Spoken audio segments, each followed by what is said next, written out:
Hi guys, Sanya here from Neuroplasticity Live. Today we're going to be talking about neuroplasticity and peak performance. So we've heard about neuroplasticity, a bit of a buzzword, and obviously in the medical arena, it's a really big deal in terms of function. In the learning arena, it's a really big deal, but can it actually impact on peak performance? Today we're going to explore this concept with some of the science behind neuroplasticity and discover, one, if it can impact on peak performance, how it does that, and also the areas of peak performance that it might impact on. Neuroplasticity is not new. Examination of how the brain works is not new. And, I want you to think about the fact that this actually went back to Galileo's times. Galileo was probably one of the first scientists that actually explored the concept of how our brain works. And he came up with those very early concepts of localization. And the theory of localizationism, that is that individual parts of the brain did individual things and they were interconnected. And for years and years, we had this belief that that's what the brain was all about, that whatever we were born with, we were essentially stuck with, that we could do some learning, but beyond that, we were who we were. And there wasn't a lot of options for us to improve and to change. However, through history, we've got countless examples of individuals who've come from some of the worst situations, right? Both in terms of their genetics and in terms of their exposure. And we've had all of this discussion about nature versus nurture and the impact of that on all of us and what actually makes us function, what actually brings out our best. And so much time and energy is devoted to this that, some of that time and energy, particularly in the last 20 years or so, has had us examining the science behind how our brain actually works. And what we now know is that there's a lot more to it than the localization theories of the Galileo days. And the new thinking is based on neurobiology. That is a concept of synaptic pruning, that individual connections within the nervous system are constantly being renovated, recreated, dependent on how they're used, dependent on their exposure and dependent on their use. And really, the biggest breakthroughs in this area have come from a theory that's called Hebbian theory, and that is that neurons that fire together, wire together. So Hebbian theory is such that if two neurons are constantly firing simultaneously, their cortical maps may become one. So the more that you get consistent, simultaneous firing repetitively, the more likely it is that the cortical map or the cortical representation of why that neuron is firing will actually blend into one and thereby create a cortical map and a stronger cortical pathway. With greater representation in the areas of the brain that represent whatever action we are undertaking. So, these theories, largely came about through research in the 1970s and 1980s from Merzenich and his colleagues. And in some of those theories, which we'll be exploring today, we found out that if the cortical map is modified, is adjusted, there's going to be flow-on changes that go from that. So, thinking about all of that, let's actually have a look at the concept of neuroplasticity and whether, in fact, it can impact on peak performance.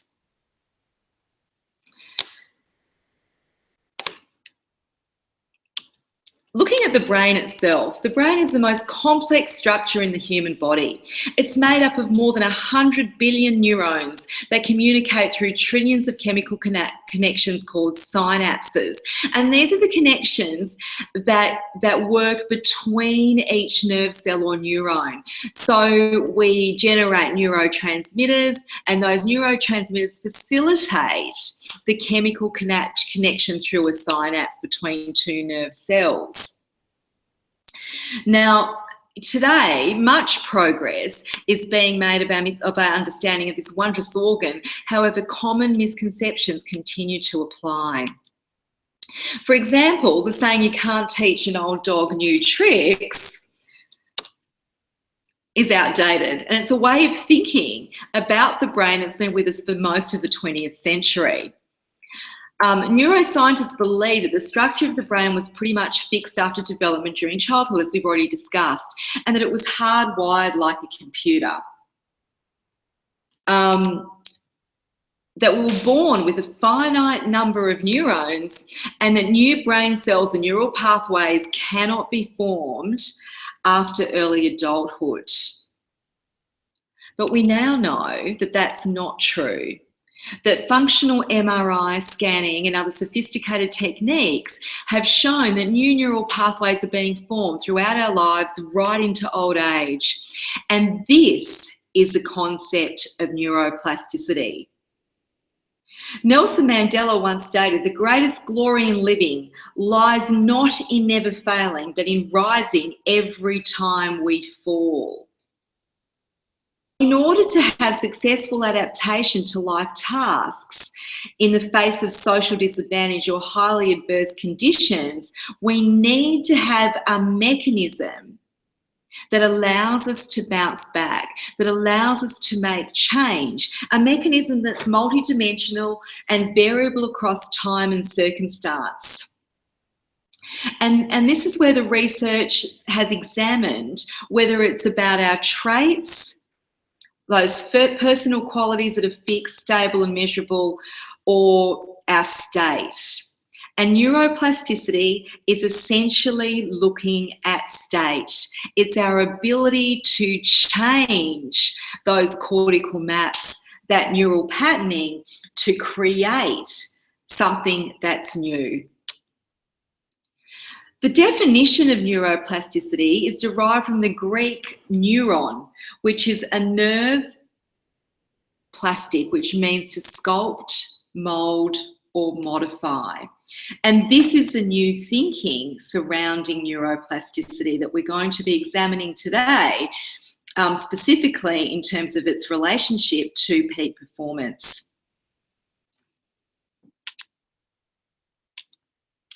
Neuroplasticity is the ability of the brain to generate new neurons and neuron connections throughout life. It encompasses both synaptic plasticity and non-synaptic plasticity, and neural pathways and synapses change in response to behaviour, the environment, neural processing and injury to the body. So we've all, had seen or heard lots of examples where somebody has had a trauma, particularly a brain trauma, resulting in a significant brain change, a significant cognitive change. Now, what we've often thought historically is that our ability to create change after that trauma is very, very limited. And, in my line of work, there's been years and years that people have been told that, you've got 2 years after your brain trauma to create some change. We now know that that change can occur right through the entirety of childhood, adolescence and adulthood into old age. So, those neural pathways and synapses will change not only in response to that injury, but in response to our actions, our behaviours and the environment around us. Neuroplasticity is involved in development, learning, memory and recovery from brain injury. And the mechanisms underlying the concept of neuroplasticity is that it encompasses functional, structural, physiological, and molecular change. The most interesting form of neuroplasticity is that which obeys Hebbian rules, which I've talked about briefly at the introduction to this webinar. And the Hebbian rules state when an axon of cell A is near enough to excite cell B and repeatedly or persistently takes part in firing it, some growth process or metabolic change takes place in one or both cells so that A's efficiency as one of cells firing B is increased. So, what Hebbian theory is basically saying, that if two neurons are close enough together that they're firing simultaneously, they will each interact and affect the firing of the other, and in that way strengthen the process itself.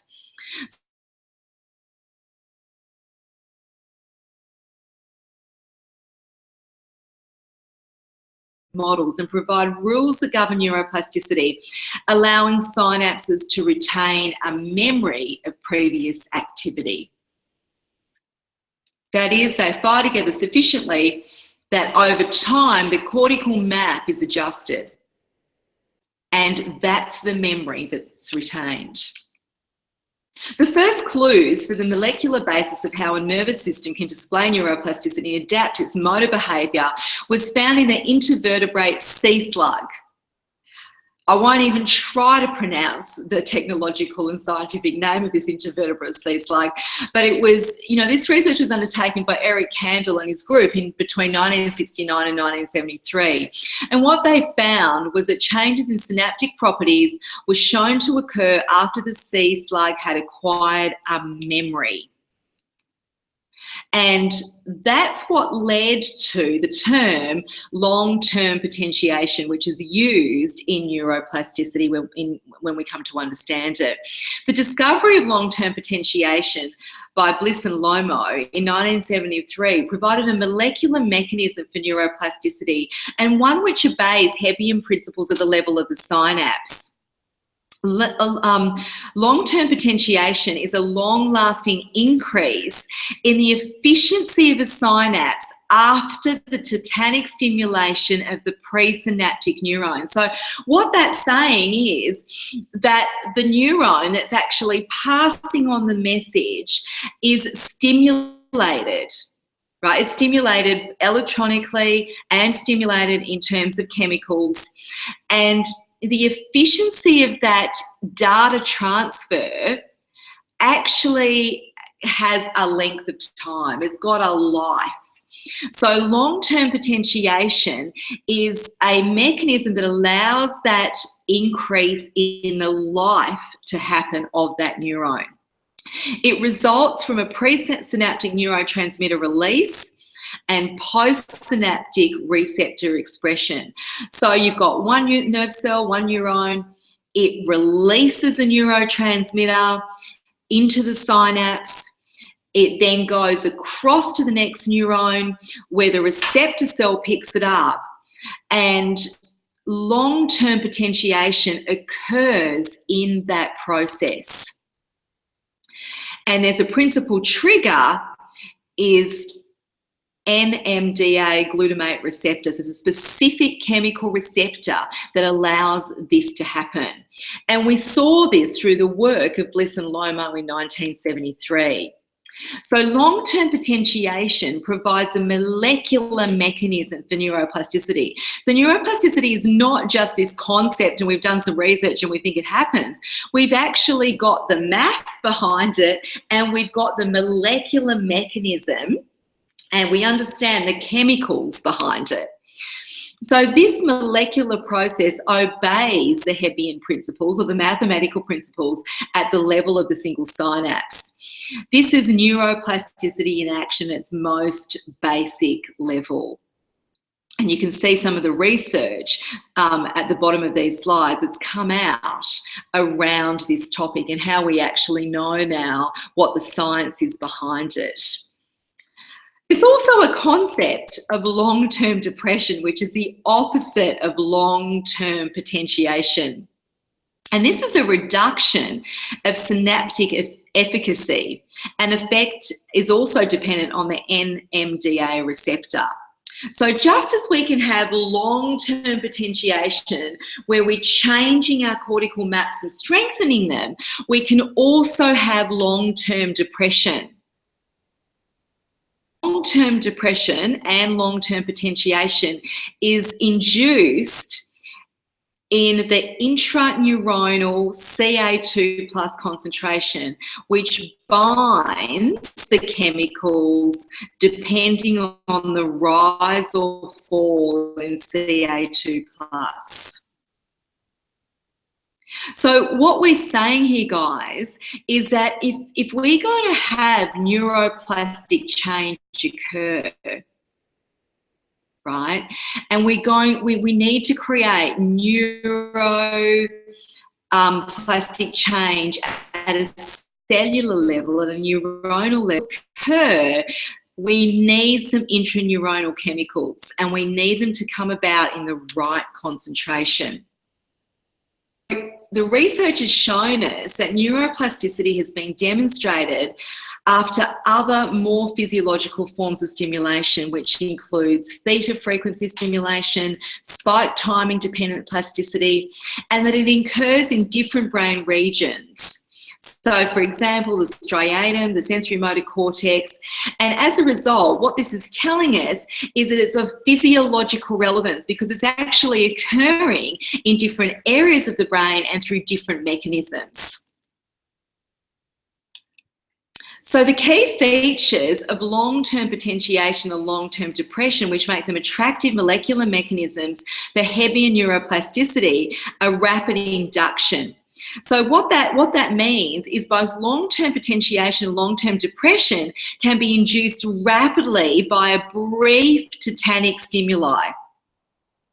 Input specificity, that's saying that long-term potentiation and long-term depression, once induced, occurs only in inputs which have been stimulated. So it's very input specific.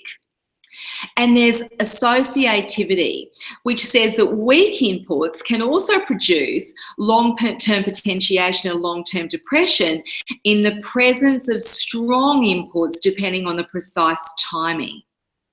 So we can actually use strong inputs to our benefit through association. And then there's cooperativity, where multiple weak inputs can join in space and or time to produce long-term potentiation or long-term depression. And we also have long-lasting effects. So effects are immediate, but they can last for several hours. And these are all the mechanisms from a molecular level that are features of heavier neuroplasticity. But these characteristics of long-term potentiation and long-term depression govern the neural network and the models that are based on Hebbian principles. They set a benchmark for assessing other models of neuroplasticity. Now let's consider a broad overview of what all this science on this very specific mathematical and chemical level means for us. As we undergo new experiences, some neural connections are strengthened while others are weakened. Like, it always fascinates me when I see individuals that talk about the fact that their life never changes, that everything remains the same. You know, one of the things that happens when everything remains the same in your life is the fact that you are actually not exposing your brain or the control center of your body to new experiences. And if there's no new experiences, if there's no new stimulation, what you're doing is focusing on the old, on the same. And as a result, you're not brain with any mechanism to create new neural networks. All that you're doing is strengthening the old. So when you feel like the same old thing is happening in your life, the same old thing is happening day after day after day, you need to ask yourself a really simple question.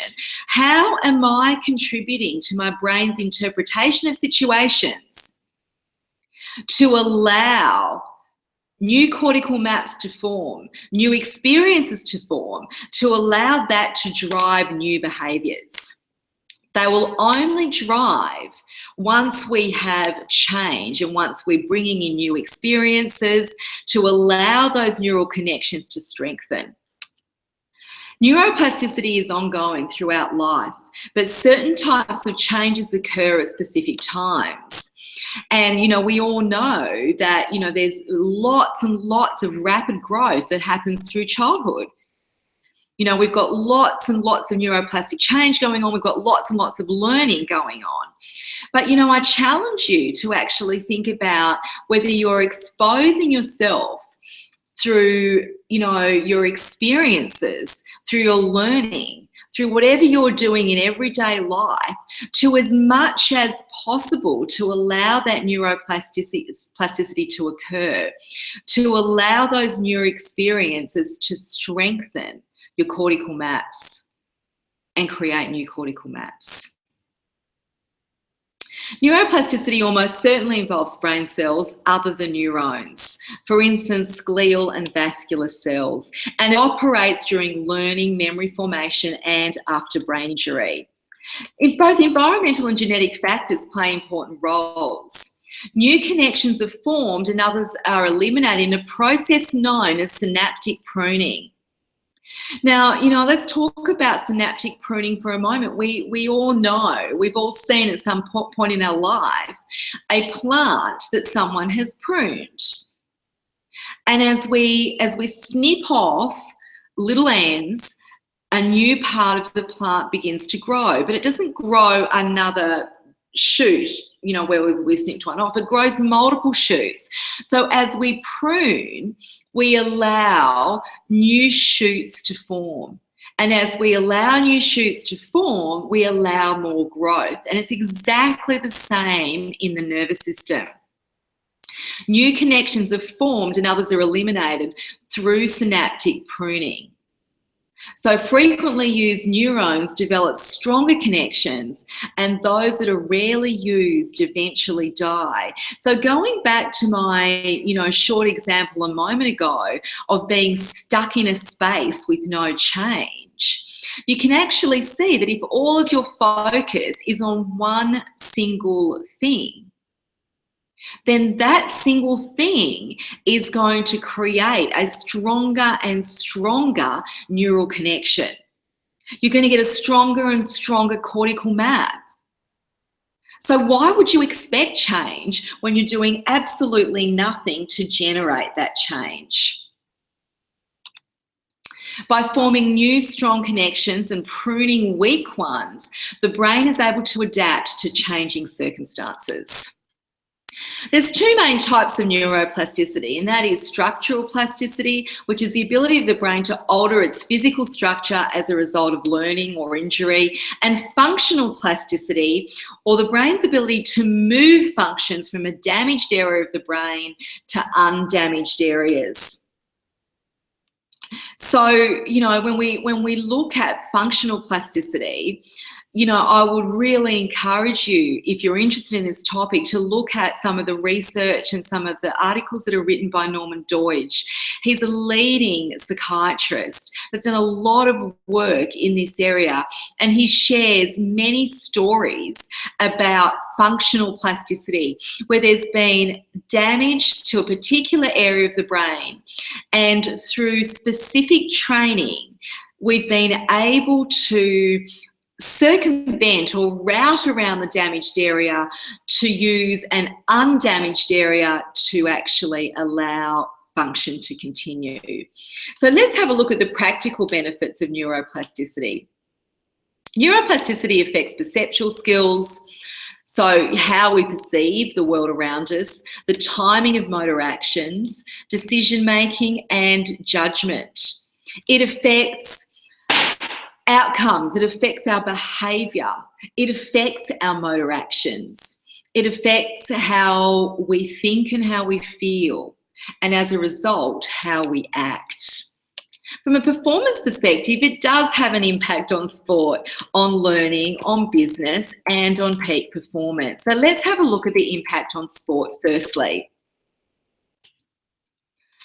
England Rugby Sevens Commonwealth Games 2014.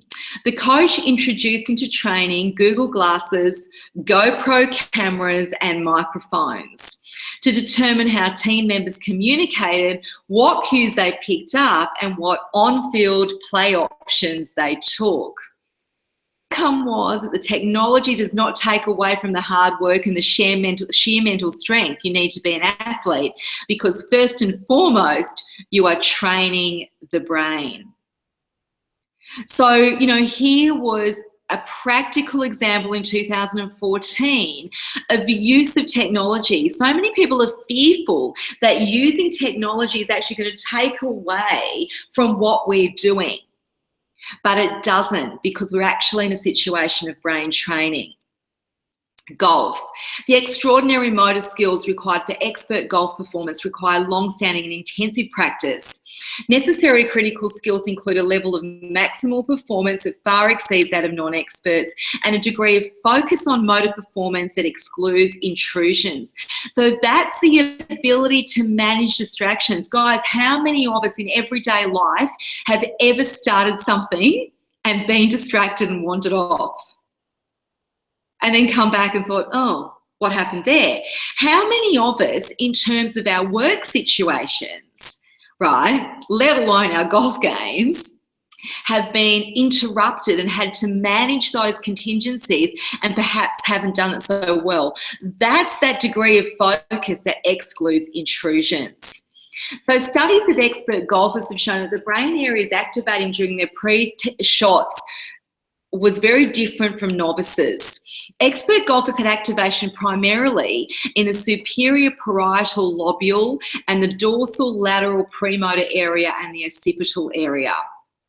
Now, you know, these are areas that are intimately involved in neuroplastic change, but also in the timing mechanism of the brain that actually sits in the dorsolateral premotor cortex.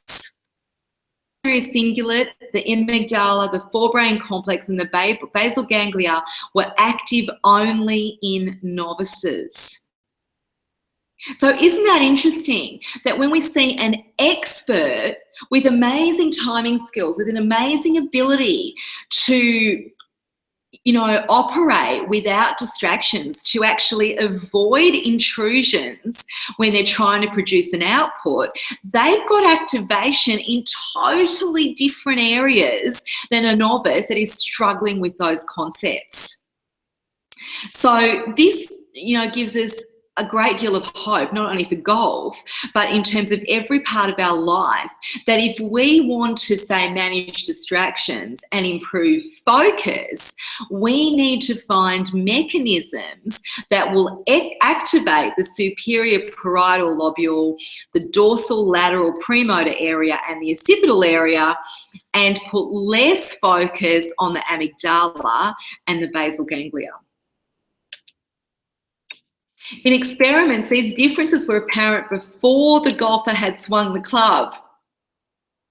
Okay, so what this is really telling us is that the training of the brain is the one part that is absolutely essential, right, if we're going to produce the motor output that we want to produce. So, you know, these golfers had trained their brains first, and then that brain training caused the effect of being able to, I guess, play at that really top performance level. And the quality of performance of novice and expert golfers lies in the level of the organisation of neural networks during motor planning. And this is neuroplasticity in action. I would really encourage any of you that are, you know, even remotely interested in this particular research and how it applies to golf, to look at the research that's been undertaken by Interactive Metronome. You'll be able to access this research by going to interactivemetronome.com, and under the research tab you'll be able to look up golf research. Now, the research, it was done by Interactive Metronome is quite phenomenal, because what they were looking at is what parts of the brain are actually activated to improve focus, timing, and eliminate distractions, and whether that actually has a real impact on the golf game. More importantly, whether other ways of training, right, without actually training the neural networks as such, has the same impact or not. And what they found is that the neuroplastic change made by training the timing mechanism of the brain is where it all happens. It's really phenomenal, and I'd really encourage you to go to interactivemetronome.com and check out some of this research there. It really shows neuroplasticity in action. Practice over long periods of time leads experts to develop a focused and efficient organisation of task-related neural networks. Novices have difficulty filtering out irrelevant information. What we now know is that this is largely associated with activation of certain areas of the brain that are responsible for the managing of those distractions.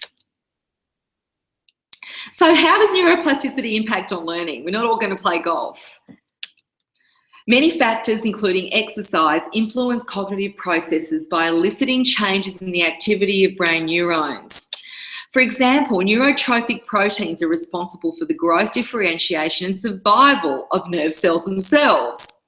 Brain-derived neurotrophic factor is the most prevalent growth factor in the central nervous system. So obviously, we need to have brain-derived neurotrophic factor for growth in the central nervous system. But what we now know is that brain-derived neurotrophic factor, its activity is modulated by exercise.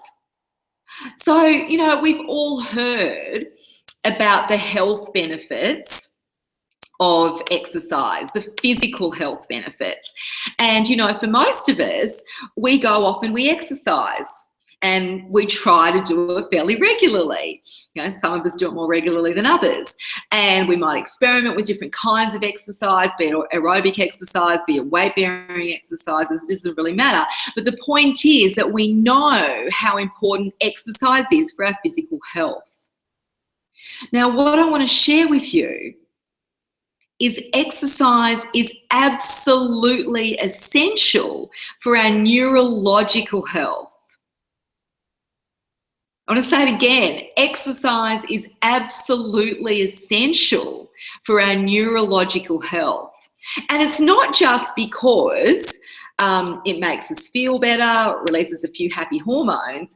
It's actually to do with the fact that it stimulates brain-derived neurotrophic factor in the central nervous system. Exercise also increases brain-derived neurotrophic factor levels in the brain and in the blood supply. And action at its highest affinity receptor activates a response which binds the proteins. So what I'm getting at here is that you need exercise, right, to increase the level of your brain-derived neurotrophic factor, which actually increases the activity in your central nervous system. But by actually getting into action, you're going to increase the binding of these important chemicals, which are used in the process of transmission of information between the nerve cells themselves. And, you know, this is what's responsible for stimulating the expression of genes in the hippocampus that are required for learning and memory.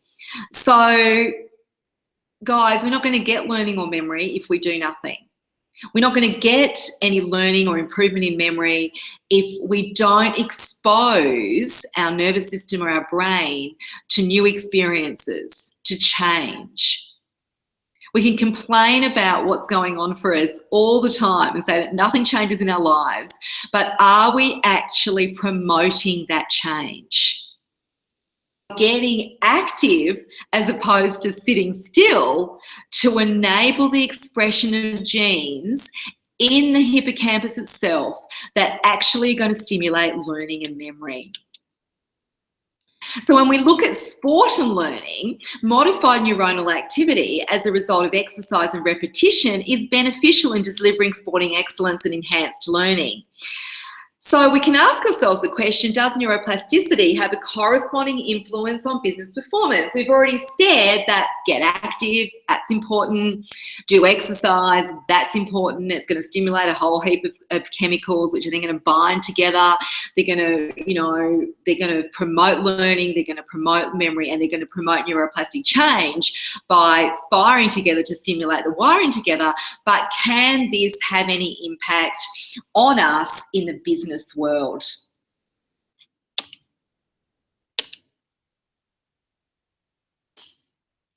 One of the things that we do know is that empathy can transform business relationships. You know, I was talking to somebody the other day, and they were saying that they were in a situation where very supported. They were feeling a little bit hurt, and there wasn't a lot of sympathy going on for them. And one of the things that I said to this individual was, how lucky are you? And they kind of looked at me and I said, you know, if you're in a situation where the people around you don't show sympathy but show empathy, you're in a situation that promotes new growth. So think of it like this. Something bad happens to you and everybody rallies around and everyone shows a lot of sympathy. Poor you, this is terrible. And what they're doing is they're reinforcing the negative. They're reinforcing the negative neural patterning. They're reinforcing the bad stuff that's happened to you, right? Because all you're hearing is more of the same. The stories that your brain is getting is more of the same. The neurotransmitters are more of the same. Maps are getting reinforced and reinforced and stronger, as opposed to a situation where you're given empathy. And that is, I understand you, but how are we going to move on? When we're in a situation where we can show empathy, we're in a situation where we show understanding. And understanding is very different to reinforcing a cortical map. Understanding is saying, yeah, I get it, I get where you're coming from, but, or, there's options. It's a creation of options. And obviously in business relationships, empathy is essential, because if we are going to, you know, build positive and strong business relationships, we want understanding, but we want understanding in a context of negotiation. Right? We don't want to just agree with whatever's happening on the other side of the table. We want in the context of negotiation to generate change and improvement. So empathy is essential. Awareness and understanding of body language is absolutely essential when we come to looking at empathy. You know, if we are unable to read a situation, to read how someone is responding, to read their body language, it becomes very difficult to show empathy, to show our level of understanding. You know, I'm sure you've all been in a situation where, you know, with somebody that is not very good at reading body language, right? And in that process, you know, any cues, they're just riding roughshod over you. And you're feeling not heard, you're feeling not understood. As opposed to being in a situation where you might be sharing a story and the person that's sitting there listening is engaging, is reading when you feel pain and is responding appropriately, is reading when you feel excitement and is getting excited with you, is reading when you feel contemplation, responding in an appropriate way to promote contemplation and allow you to make some change and grow.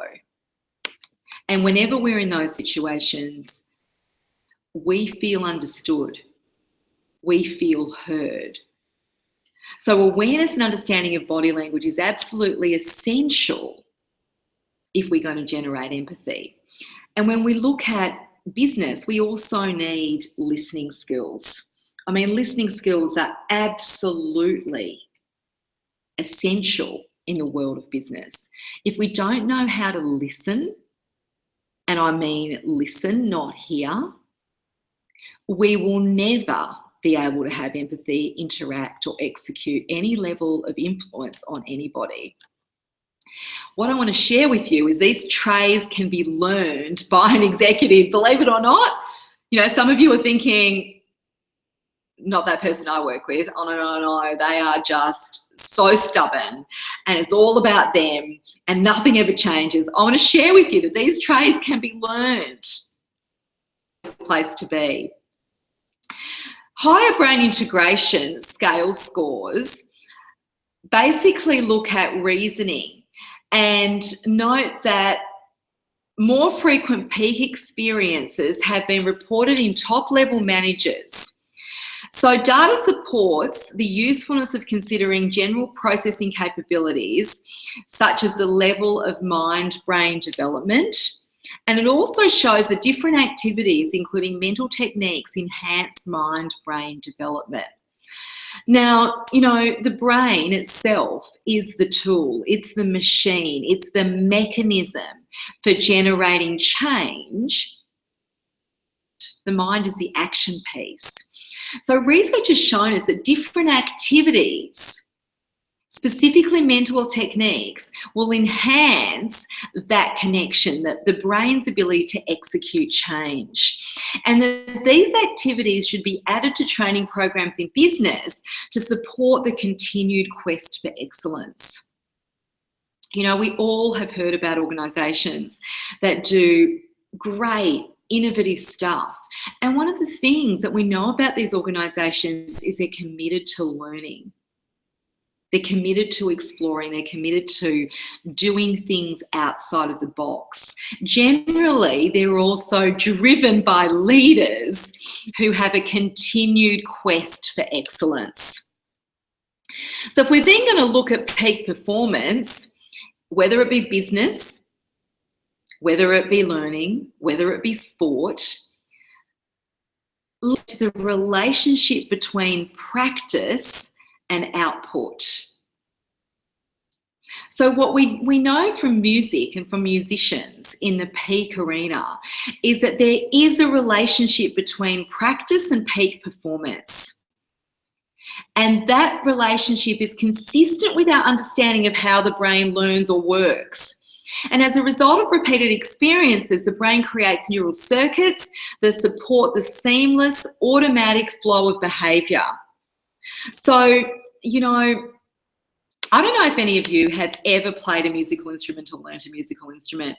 When I was a very young child, my father was an amateur musician.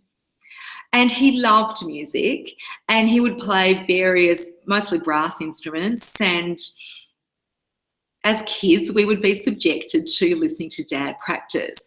But it was really fascinating that someone could pick up this tool and create sound. And for me, it was something I always wanted to do. So probably driving my father crazy, you know, requesting when I would be allowed to learn. And I remember him saying to me, well, if you're going to learn an instrument, the first thing you've got to learn is piano, because on the piano, you're going to learn a lot about music. You're going to learn a lot about what to do and how it applies. And, you know, you're going to have to do a lot of practice.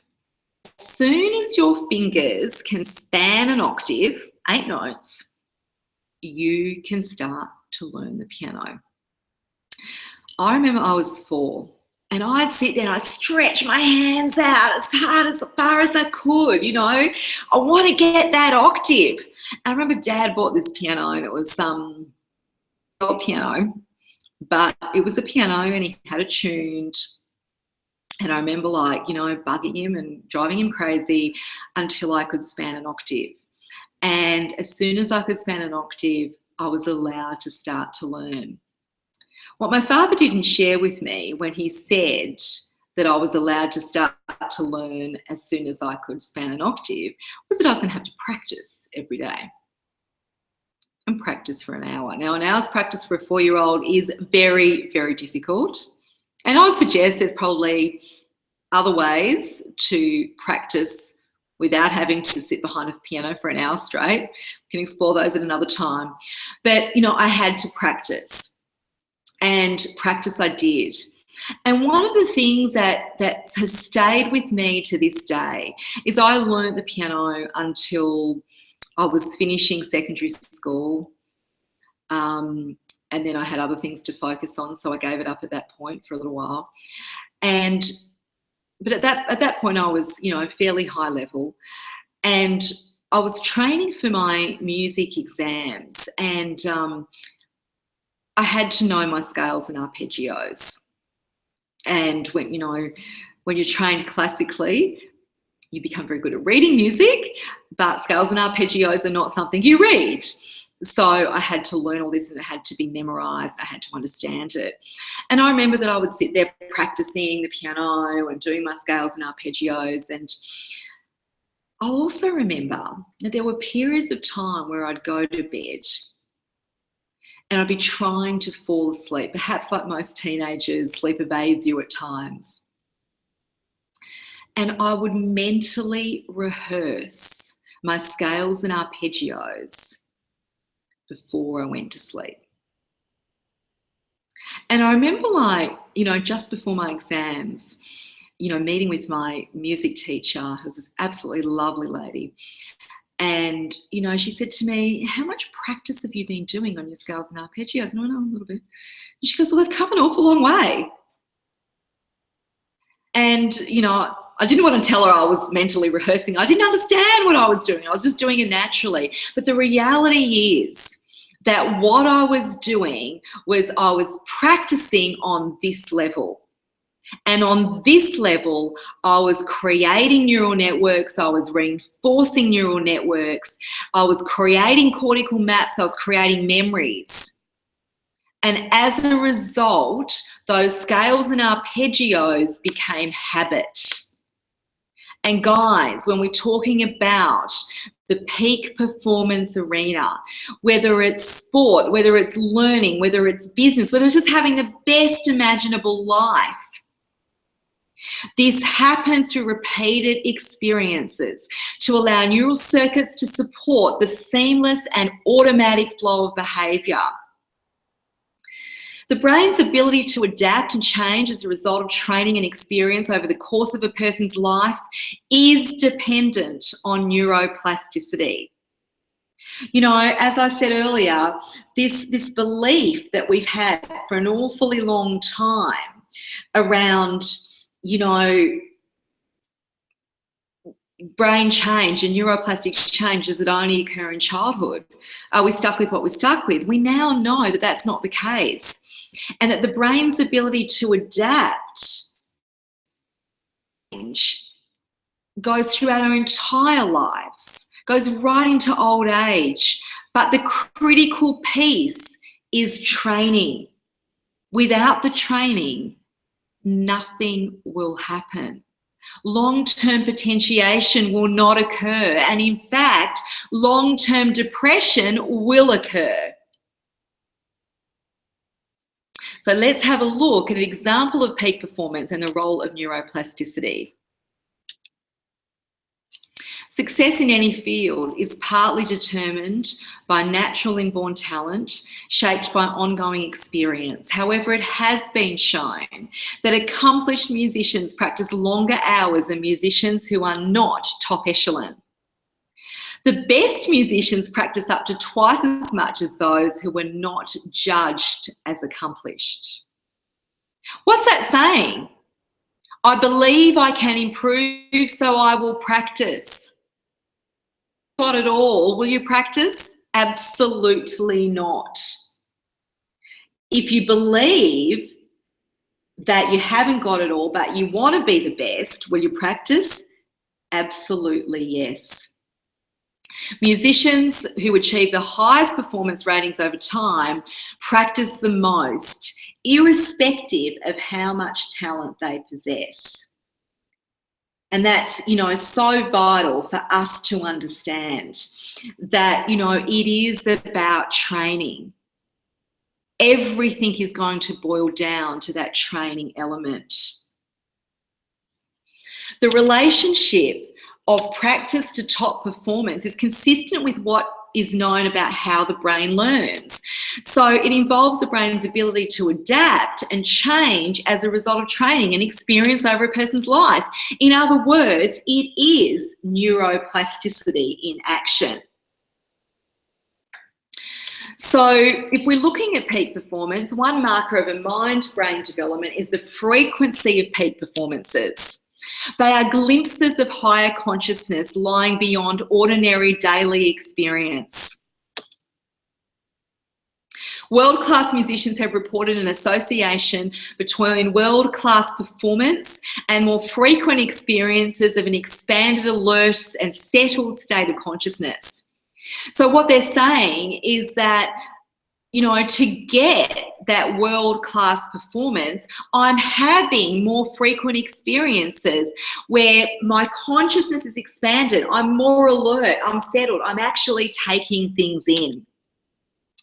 And peak performances bring with them such qualities as inner silence, deep relaxation amidst dynamic activity, ease of function, and effortless action.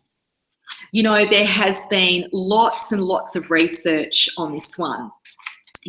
When we've looked at how neuroplasticity actually works, right? And people that have tested this in various research studies, there's several things that we found through the research, and that is that each and every person that was able to generate neuroplastic change accepted a belief that they could change.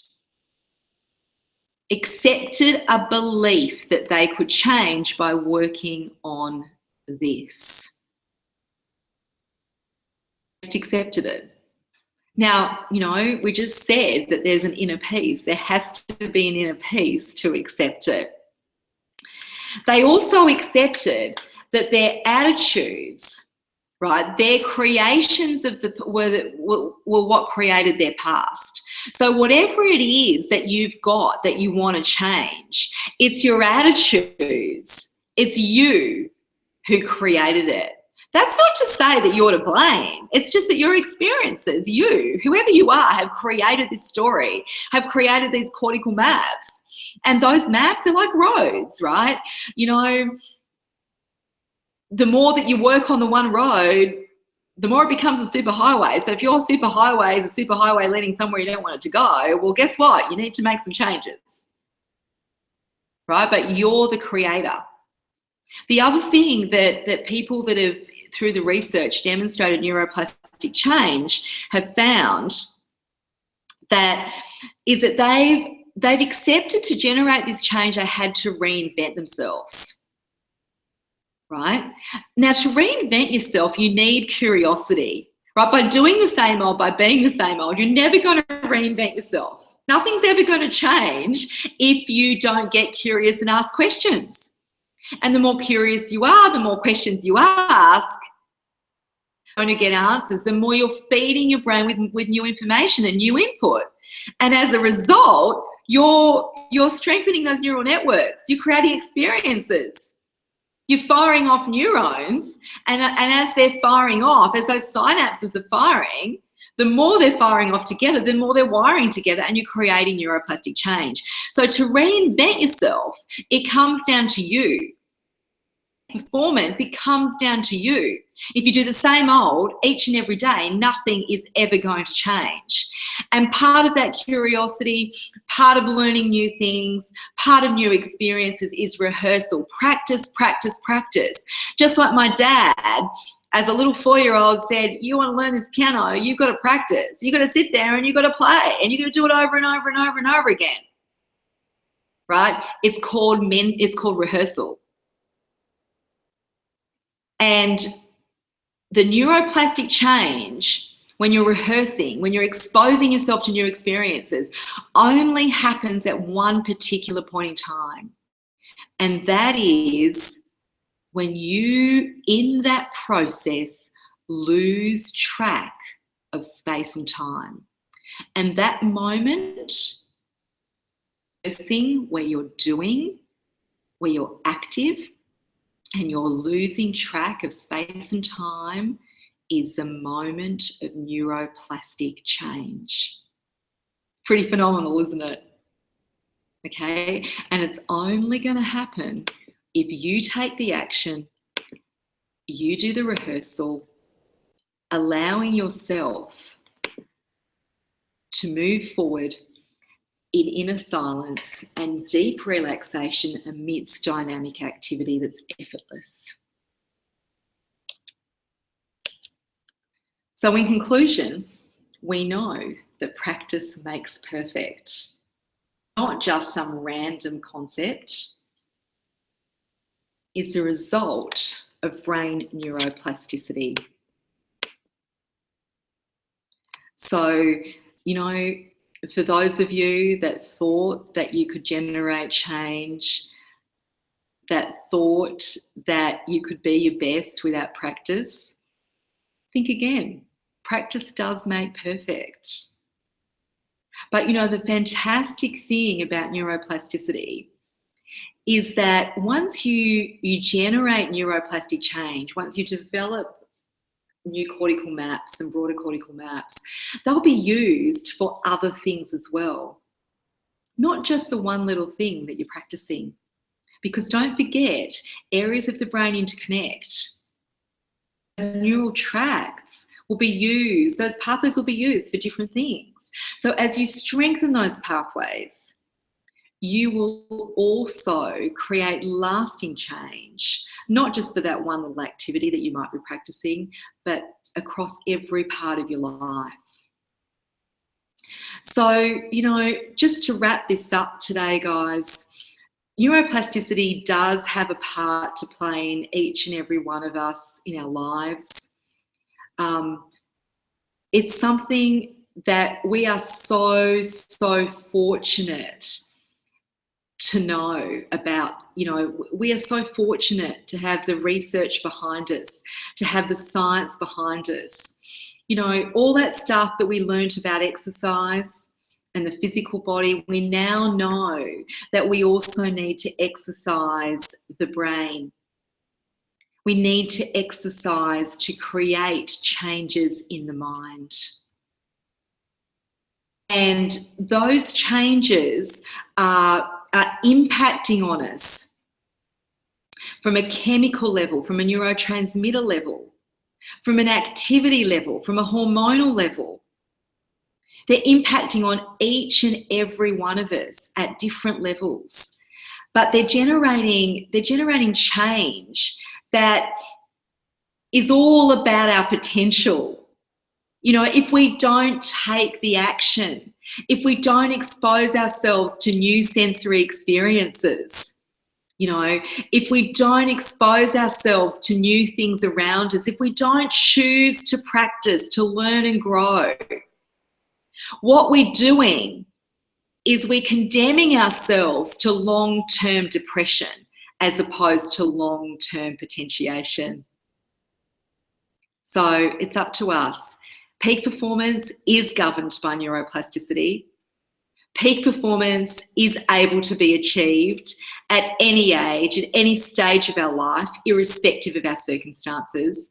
We simply have to make the choice to allow curiosity into our lives, to allow exploration into our lives, and in that process to learn, to grow, and to be active. And it's only in that activity when it becomes second nature and silence that neuroplastic change on a cortical level occurs. Thanks for listening, and until next time.